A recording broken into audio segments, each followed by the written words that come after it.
Hello everyone, today I'll be sharing with you how to make salsa. If you're new to the channel, make sure to click the subscribe button and the post notification bell next to it so you don't miss out on any future uploads.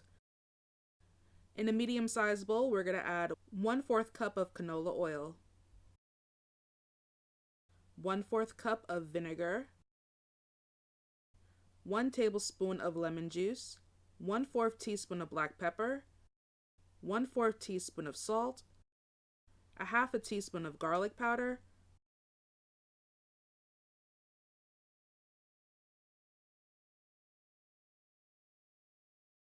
2 cups of diced tomatoes, a 1/2 cup of chopped onions, 1/3 cup of green bell peppers, 1/3 cup of red bell peppers, 1/3 cup of fresh parsley. And there you have it, a simple, quick, and easy salsa recipe. See you guys next time.